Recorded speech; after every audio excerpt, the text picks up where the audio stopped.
लाई हयात आए क़ज़ा ले चली चले, लाई हयात आए क़ज़ा ले चली चले, अपनी खुशी न आए ना अपनी खुशी चले। नाजरीन, मैं हूँ बिस्मिल्लाह आफ्ताब आलम और आप देख रहे हैं उर्दू हिंदी नॉलेज चैनल। आइए, जो सिलसिला चल रहा था उसी में आगे बात करेंगे और 100 वीडियो होने वाली हैं प्रैक्टिस की। ये सिलसिला 100 पे अगर रोका जाए या चलते रहना चाहिए, आप लोगों का जैसा मशवरा होगा मेरे ख़्याल से 100 वीडियो हो जाएगी तो 100 प्रैक्टिस सेट बहुत हैं। अगर आप टीजीटी का एग्ज़ाम देना चाह रहे हैं या DSSB वगैरह इस तरह का एग्ज़ाम जो जूनियर के लिए होता है। तो आज जो क्वेश्चन हैं ये क्वेश्चन बहुत ही अहम होंगे, देखिएगा। और साथ साथ याद रखिए, इससे पहले की जो वीडियो नहीं देखी अगर प्रैक्टिस के लिए, तो आप जाइए ऑब्जेक्टिव क्वेश्चन की जो प्लेलिस्ट है वहाँ देखिए, ये सारी वीडियो मिलेगी आपको। और माई क्वेश्चन के नाम से जो प्लेलिस्ट है उसमें ऐसे क्वेश्चनों को शामिल किया है जो क्वेश्चन रिपीट हो सकते हैं या टफ़ एग्ज़ाम करने के लिए आ सकते हैं। और इस बार का एग्ज़ाम थोड़ा सा टफ़ किया जाएगा पिछली बार से, क्योंकि बच्चे ज़्यादा हैं और तैयारी भी अच्छी हो रही। वरना कई बच्चे तो ऐसे हो सकते हैं जो 125 में 125 भी ना मार दें वहाँ पे। तो अच्छा, दूसरी बात है, आप लोग नंबर मेरा मांगते हैं, तो मेरा नंबर जो मोबाइल नंबर है वो है 63 86 492 279 279 आखिर में। आज का पहला सवाल है कि मंटू ने आला तालीम कहाँ से हासिल की थी। देखिए, सवाल थोड़े से घुमा फिरा करके आएंगे इसमें आज। उम्मीद करता हूँ मालूम होगा, सभी का आंसर सही होना चाहिए और यह आंसर सही होगा अलीगढ़। तो मंटू ने अलीगढ़ से तालीम हासिल की थी। अलीगढ़ में उर्दू में ही ये कई बार फेल हुए। उर्दू का जो मजमून जो इनका था टॉपिक, उसी में ये कई बार फेल हुए और मैट्रिक में 6 मरतबा शायद ये फेल हुए हैं और बाद में उर्दू के इतने बड़े अदीब बने। अगला सवाल है 1948 यानी 1948 में मंटू हिजरत करके कहाँ चले गए। अच्छा, ये तो देखिए थोड़ा सा अंदर का सवाल पूछा है, इसलिए पढ़ते टाइम गौर कीजिएगा मंटू को। अगर मंटू बहुत अच्छे से पढ़िएगा, क्योंकि मंटू से 2 सवाल या 3 पुटअप होंगे, ज़रूर होंगे। तो मंटू के बारे में यह बात जानिए कि ये हिजरत करके गए कहाँ हैं। गए तो ये पाकिस्तान है, लेकिन ये 2 शहर पाकिस्तान के दे रखे हैं, तो आपका आंसर होगा लाहौर। लाहौर वो शहर है जिसमें, याद रखना है, इकबाल और क्या कहते हैं फैज़ अहमद फैज़, दोनों का इंतकाल यहीं पर हुआ है लाहौर में। ये भी साथ ही साथ याद रखना है। अगला, ये वेरी इंपॉर्टेंट क्वेश्चन है, इसको इंपॉर्टेंट लगाइए और साथ में अपने पास नोट कीजिए कि मुसव्विर अखबार कहाँ से शाया होता था। तो मुसव्विर याद रखना और शायर, ये दोनों अखबार जो हैं वो मुंबई से निकलते हैं। ये आपको फर्स्ट आंसर आपका सही होगा। उम्मीद करता हूँ सभी लोगों का आंसर सही हो रहे होंगे। अब अगला देखिए, फिर से सवाल आया है, मंटू कहाँ पैदा हुए। लगातार एक ही प्रैक्टिस सेट में कई सवाल आ रहे हैं। तो मंटू सभी को मालूम है कि लुधियाना पंजाब में ये पैदा हुए थे 1912 में। 1955 में लाहौर में इनका पाकिस्तान में इंतकाल हुआ है। अच्छा, ये भी याद रखिए, जब 55 आया है 1955, तो 1955 में ही मजाज का भी इंतकाल हुआ है। 1955 में सैयद अशरफ का भी इंतकाल हुआ है। इसके बाद में 1955 में ही जो है रिफात शरोज का भी इंतकाल हुआ है। अब यह एक नज़म दी गई है और इस नज़म से ये सवाल थोड़ा सा अलग तरह का है। ये नज़म दे करके इस नज़म से 4-5 सवाल उठाए गए हैं। इसी नज़म को अच्छे से पढ़ना है, फिर सवालों का जवाब देना है। नज़म है, अपने मन में प्रीत बसा ले, अपने मन में प्रीत बसा ले, अपने मन में प्रीत बसा ले, अपने मन में प्रीत बसा ले, अपने मन में प्रीत बसा ले, मन मंदिर में प्रीत बसा ले, ओ मूरख ओ भोले वाले, दिल की दुनिया कर ले रोशन, दिल की दुनिया कर ले रोशन, अपने घर में जोत जगा ले, प्रीत है तेरी रीत पुरानी, प्रीत है तेरी, वेरी इंपॉर्टेंट मिसरा है, प्रीत है तेरी रीत पुरानी, भूल गया ओ भारत वाले, भूल गया ओ भारत वाले, प्रीत है तेरी रीत पुरानी। इसके बाद में अगला मिसरे भी इसके दोनों देखिए, बसाले अपने मन में प्रीत, नज़्म जो है यहाँ तक मुकम्मल हुई है। नज़्म में, अब सवाल शुरू होते हैं। नज़्म में रीत को क्या बताया गया है? तो रीत आपको अच्छे से याद होना चाहिए। रीत रिवाज होते हैं। तो रीत रिवाज का मतलब क्या है? पुरानी चीज़, यानी कोई ऐसी रस्म जो लगातार चली आ रही है पहले से, तो उसको कहते हैं ये रीत। और रीत जब पुरानी हो जाती हैं तब उन्हीं का दूसरा रूप बन जाता है रिवाज। तो रीत और रिवाज में भी फ़र्क रखिए। यानी मुसलसल किसी चीज़ को आपके दादा परदादा या खानदान चल रहा है और 2-3 पीढ़ियों तक एक ही रीत पे आप चल रहे हैं, तो फिर वो रीत नहीं रह जाती है, वो बन जाता है रिवाज। उम्मीद करता हूँ समझ में आया होगा। तो रीत और रिवाज में फ़र्क। अगला सवाल इसी नज़्म से लिया गया है, उसी टुकड़े से। शायर ने किसके घर में जोत लगाने की बात की है? तो किसके घर में क्या मतलब? घर का मतलब उसने किस में लगाने की बात की है? मोहल्ले के, अपने गली के या पड़ोसी के? तो अपने घर में जोत जगा ले उसने कहा तो है। यहाँ पे अपने, आपका आंसर सेकंड सही होगा। अगला उसी से सवाल है। शायर ने कहाँ की दुनिया रोशन करने के लिए कहा है? तो मिसरा था, मैंने कहा इंपॉर्टेंट मिसरा है। दिल की दुनिया रोशन कर ले, सेकंड नंबर आंसर सही होगा। शायर ने नज़्म में प्रीत कहाँ बसाने के लिए कहा है? तो प्रीत बस कहाँ पाएगी? प्रीत हमेशा जो है, देखो दिमाग में तो बसेगी नहीं, दिमाग में तो फितूर होता है, लालच। और जिगर बसाने की कोई चीज़ नहीं होती है, जिगर हिम्मत की बात होती है। तो ये 2 कैंसिल कर दीजिए। और घर में क्या बसाएगा भाई? प्रीत जो है घर में नहीं बसाई जाती है। प्रीत का मतलब प्रेम है, मन में। एक शेर है शकील आज़मी का, शायद आपने सुना होगा कि जीतते वो हैं जो, हारते वो हैं जो मान लेते हैं, जीत उन्हीं की होती है जो ठान लेते हैं। तो आपको ठानना अगर है तो एग्ज़ाम के बारे में ठानिए और अच्छे से तैयारी कीजिएगा। ये सवाल देखिए, सोहेल आया तलाअत पढ़ती है। तो सोहेल यानी लड़का है, आया या तलाअत पढ़ती है में कौन सा फ़ैल का इस्तेमाल हुआ है? उम्मीद करता हूँ सभी का बिल्कुल राइट आंसर होना चाहिए। इस पे अलग से मैं जब बात करूँगा एक एक टॉपिक पे, जो ख़ास टॉपिक होंगे, फिर मैं इनके बारे में डिटेल में बात करूँगा। फ़ेले जो है मारूफ, याद रखिएगा, आपका आंसर सेकंड सही होगा। अब एक ऐसा देखिए सवाल है, अगर आसान सा भी सवाल है और टफ भी है। अलकाब के बाद लिखे जाने वाले जुमले को क्या कहते हैं? तो अलकाब व आदाब, अपने आप ऑटोमेटिक ये जुमला आता ही है ज़बान पे, अलकाब व आदाब। तो आदाब जो है वो बिल्कुल सही होने वाला आंसर है। यहाँ से आप देखिए फर्स्ट, अलकाब व आदाब। कहा नहीं जाता है कि अलकाब व आदाब को जो है ख़त्म कर दिया था खुतूत में गालिब ने। तो अलकाब व आदाब से काम ना लेना, गालिब ने शुरू किया था, तो अलकाब का जो होगा वो आदाब होगा। किसी चीज़ को किसी चीज़ के मुशाबा या हम शक्ल करार देने को क्या कहते हैं? तो एक जैसे बता देने पर क्या होता है, की तरह लगा देते हैं, तो मुशाबा वही होता है। जब की और तरह लगाएंगे तभी मुशाबा होगा, और ये हो जाएगी तशबीह, सीधी सी बात है। नाजुकी उसके लब की क्या कहिए, पंखुड़ियाँ गुलाब किसी है। तो गुलाब की जो नाजुकी है और महबूब के जो होंठों की नाजुकी है, उसको सिमिलरिटी देने की बात की गई है। अगला वेरी इंपॉर्टेंट सवाल है, याद रखिए, खतूत कितने तरह के होते हैं? दिस मोस्ट इंपॉर्टेंट क्वेश्चन आपको अच्छे से याद रखना चाहिए। 3 तरह के खतूत होते हैं। और इसी तरह का एक और सवाल है जो इंपॉर्टेंट हो सकता है, मजमून कितने हिस्से के होते हैं? मजमून के हिस्से कितने होते हैं? इसमें प्रकार पूछा है खतूत के, और इसमें जो है उसके अध्याय पूछे हैं, हिस्से पूछे हैं। तो मजमून के हिस्से होते हैं 3, और खतूत के कितने तरीके के होते हैं? तो 3। दोनों को याद रखिएगा एक ही साथ में। वो फेल जिसका असर सिर्फ फेल तक ही महदूद रहे, कौन सा फेल कहलाता है? तो उसी तक महदूद रहे तो वो होता है फेले लाजिम, ये तो होना ही है। अगला सवाल है, राशिद अखबार पढ़ता है, ये मिसरा दिया गया है, कॉल मतलब जो है एक दिया गया है।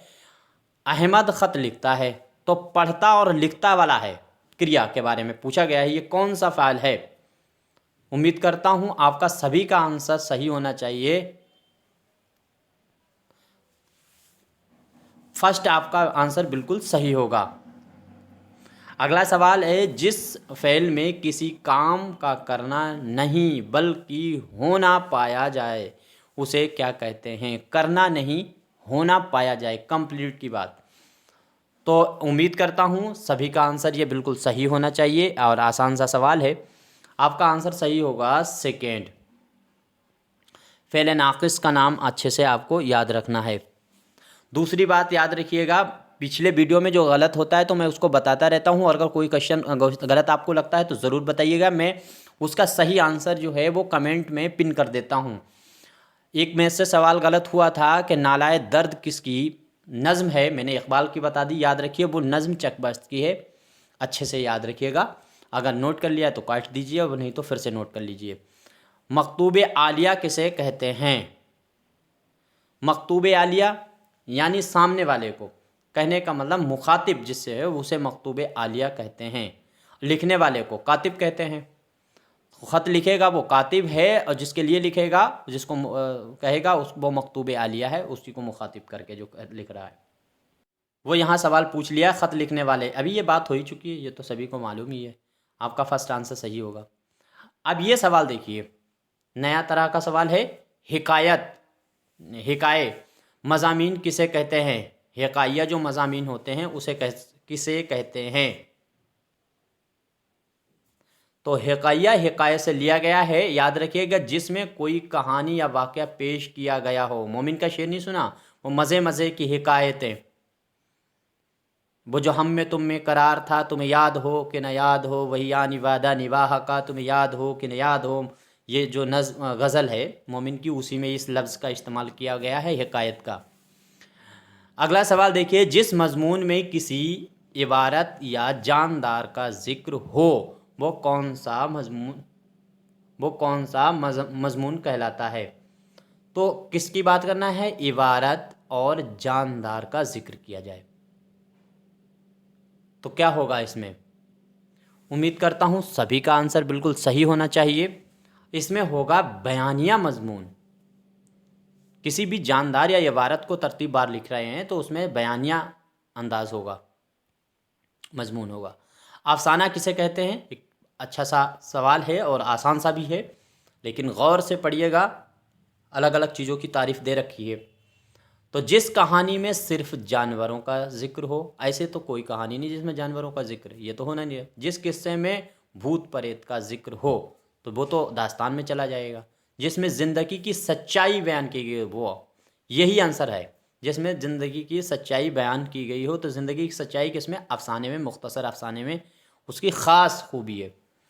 सवानाए निगारी का सिलसिला किसने शुरू किया? आसान सा सवाल है।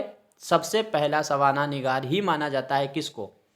हाली साहब को, और हाली इसमें अकेले एक में ही है, और साथ साथ में शिबली को भी माना जाता है। अल फ़ारूक, अल मामून, तमाम तरह की सीरतुन्नबी वगैरह जो लिखी गई किताबें हैं शिबली की, वो सब की सब किताबें सवाने हैं। और इसी तरह से हाली साहब की भी पहली जो उन्होंने किताब लिखी थी हयात सादी, वो 1886, तरतीब याद रखिएगा, 1886 हयात सादी जो उन्होंने लिखी है वो इसी तरह की है। मुसद्दस हाली उनकी किताब है जो इस्लाम मज़हब पे लिखी गई है, तरतीब उनकी याद रखिएगा 1879।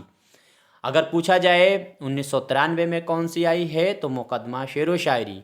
97 में कौन सी आई है तो यादगार गालिब। और अगर पूछ लिया जाए हयात जावेद कब आई है जो सर सैयद के लिए लिखी गई है, वो 1901। उम्मीद करता हूँ सभी याद रहेंगे। मंगू कोचबान का जिक्र किस अफसाने में शामिल है? मंगू कोचबान का कैरेक्टर बार बार पूछा जाता है, बहुत रिपीट किया जाता है ये सवाल हर जगह के आयोग में। आपको नया कानून याद रखिएगा, अफसाना है। मुहावरे के मानी क्या होते हैं? मुहावरे, तो मुहावरे के मानी होते हैं गुफ्तगू करना। गिरहन किसका अफसाना है? आसान सा सवाल है तो जल्दी जल्दी कर लीजिए। ग्रहण तो रोज़ बात ही करते हैं, राजेंद्र सिंह बेदी। ये किसका? मुसम्मता बीबी किस कौन थी?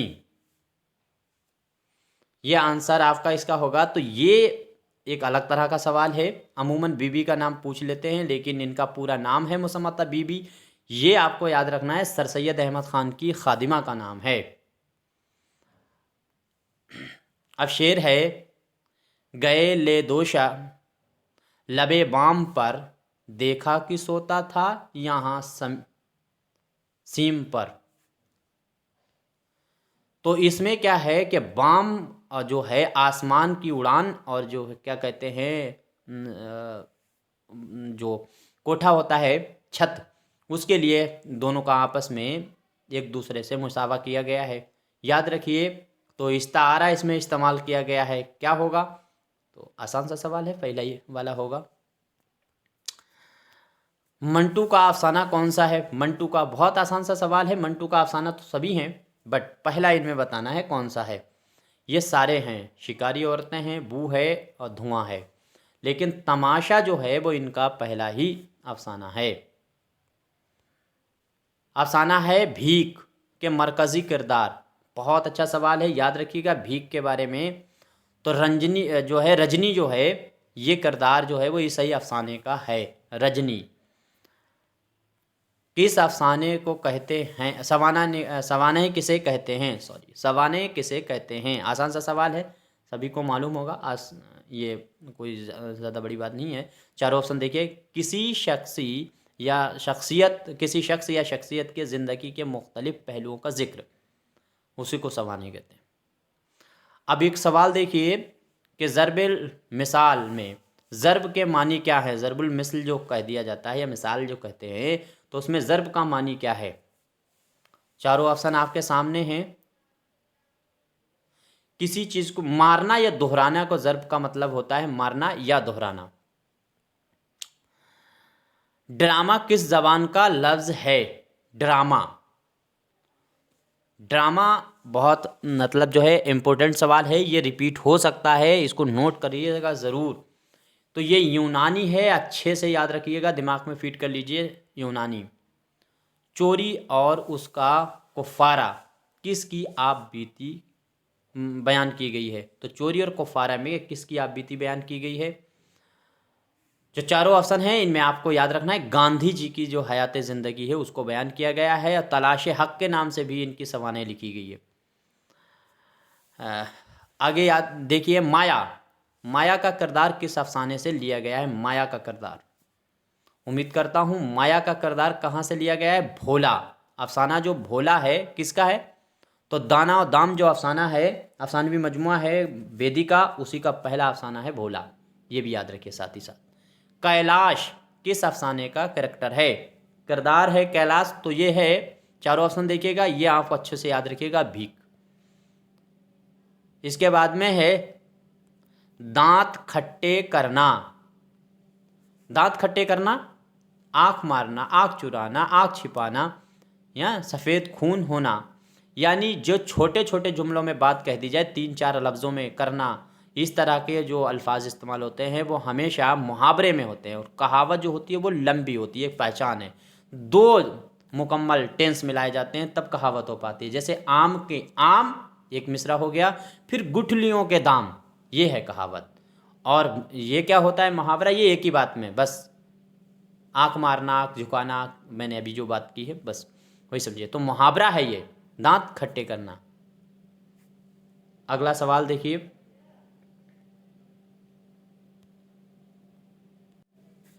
नया कानून किसका अफसाना है? तो नया कानून अभी बात की थी, मंगू कोचवान का किरदार इसी में है और मंटू का है। हांडी पक गई, बादल बरस रहा है, ये कौन सी सनत का मिसाल है? इसमें कौन सी सनत का इस्तेमाल किया गया है? देखिए, एक दूसरे से जैसा भी नहीं बताया जा रहा तो तशबीह काटिए। मानी कुछ हो, मानी कुछ बयान किए जाएं, ये इस्तेमाल होता है। हुस्न तालीम ऐसा भी नहीं है। और किनाया का मतलब होता है कोई चीज़ को इशारे में बात करना, ये भी नहीं होता है। तो सीधी बात अब क्या है? मजाज़े मरसल। अगला सवाल है कि मंदरजा झेल में से मंटू का अफसाना कौन सा है? मंटू का अफसाना जो गद याद रखिएगा, यह अफसाना मंटू का है, पहला वाला आंसर सही होगा। किस सनात में बात को पोशीदा ढंग से कहा जाता है? अभी मैंने ऊपर बात की है, पोशीदा किस में होता है? किनाया में। और ये शेर मैंने शुरू में सुनाया था, उम्मीद करता हूँ ये शेर सभी को मालूम ही होगा। लाई हयात आए कज़ा ले चली चले, अपनी खुशी आए ना अपनी खुशी चले। ये मैं बताऊंगा नहीं, देखें आप में से कौन जवाब देगा। एक आध बच्चे हैं सिर्फ जो जवाब देते हैं, बाकी इस तरह की जहमत करने की हौसला नहीं रखते। कि शायर की शायरी में तंज़ो मज़ाह को कूट कूट कर भरा हुआ है। सॉरी, कोट कोट कर दे। किसकी शायरी जो है वो तंज़ो मज़ाह उसके अंदर कूट कूट के भरा है। ये सभी को अच्छे से ये याद ही होगा। अकबर इलाहाबादी का नाम अच्छे से याद रखिएगा। आखिरी शब्द किसका शेरी मजमुआ है? वेरी इंपॉर्टेंट क्वेश्चन है आखिरी शब्द। अगर इन सभी के देखिए, इनका तो सिर्फ गज़ल एक ही मजमुआ है, मसले जहाँ भी कहा जाता है, लेकिन वो गज़ल का ही दूसरा हिस्सा है। इनके 4 हैं, इनके 4 के चारों पता हैं, सभी को मालूम होंगे। इनके 9 हैं, ये 9 के 9 भी पता होने चाहिए। बचा हुआ है कैफी आज़मी। इंद्र सभा किसका ड्रामा है? रोज़ रिपीट होने वाला सवाल है। ऐसा कोई प्रैक्टिस सेट रही जिसमें ये रिपीट नहीं हो रहा, कहीं का भी किसी भी आयोग का पेपर देखिए तो याद रखिए। पहला आई अमानत लखनवी, जोश का पहला शेरी मजमुआ, इस पे बात करेंगे। ये गड़बड़ करता है, आयोग ने भी पिछली बार ये गड़बड़ किया है, टीजीटी वालों ने। ये देखिए कि जोश मलिहाबादी हैं, इनका पहला शेरी मजमुआ कौन सा है? तो ये है रूहे अदब। बहुत बार मैंने देखा है, वीडियो भी मेरे पास आई है, मुझको बच्चे भेजते हैं प्रूफ। अगर हम पूछते हैं कि इसका प्रूफ दीजिए जो आप बता रहे हैं, तो बच्चे दूसरों की वीडियो का स्क्रीनशॉट मुझे भेज देते हैं। अरे दूसरों से भी गलती हो सकती है भाई, किताब का आप प्रूफ अगर आपके पास है, और ख़ास तौर से एनसीईआरटी का, तो भी बात हो सकती है। तो ये सभी काहे का देते हैं? शोला शबनम। शोला जो शबनम है ये 1936 में आया है यार। और रूहे अदब जो है वो इनका पहला जो 1920 में आया है। इस तरह से याद रखिए, ये 1920 में है, तो पहला क्या है? रूहे अदब, और ये 1936 में आया है। अगला सवाल देखिए, शायर इनकलाब किसे कहा जाता है? शायर इनकलाब किसे कहा जाता है? तो अच्छे से याद है, ये तो सभी को, जोश को कहा जाता है। कल भी इनका पूछा गया, शायर आज़म इनको किसने कहा है? दयानारायण निगम ने। इसके बाद में, किस शायर के यहाँ गम के मज़ामीन कसरत से पाए जाते हैं? तो गम के मज़ामीन सबसे ज़्यादा कसरत से फ़ानी के वहाँ। फ़ानी को इसीलिए यासियत का इमाम और साथ ही साथ मरघट का शायर भी कहा जाता है। मरघट का शायर, मैंने कम्युनिटी पोस्ट में ये सवाल डाला था, तो यकीन जानिए सिर्फ 3% बच्चों का सवाल का आंसर सही था, बाकी 97% गलत दिए बैठे। तो मरघट का शायर याद रखिए, फ़ानी बदायनी का नाम अच्छे से आपको याद रखना है। उम्मीद करता हूँ सारे सवाल आपको अच्छे लगे होंगे। कोई भी सवाल गलत हुआ हो तो ज़रूर बताइएगा, मैं आपका बेहद शुक्रगुजार रहूँगा। और अगर मेरे ग्रुप में आप जुड़ना चाहते हैं, टीजीटी का ग्रुप है, इससे ज़्यादा मैं जो क्या कर सकता हूँ आपके लिए, कोशिश कर रहा हूँ कि टीजीटी का एग्ज़ाम आप सभी का अच्छे से हो जाए। और अगर मैं 2-3 बच्चों को सफल कराने में सफल हो गया, 3 भी 4, अगर मान लीजिए 10 सीट है, अगर पास हमने अपने बच्चे कामयाब करा लिए, तो मैं जानूँगा कि मेरी मेहनत ठीक थी। तो अब मेरे ग्रुप में जुड़ने के लिए वो जो मैंने नंबर दिया है उसमें आप आ सकते हैं। ग्रुप में सब टीजीटी के स्टूडेंट और यूजीसी नेट सिर्फ उर्दू वाले जुड़े हुए हैं। ज़्यादा से ज़्यादा वहाँ पर तैयारी हो सकती है। आप कुछ ना कुछ, कोई भी सवाल हो उसमें डाल सकते हैं, उसका जवाब फ़ौरन का फ़ौरन रिपीट हो सकता है।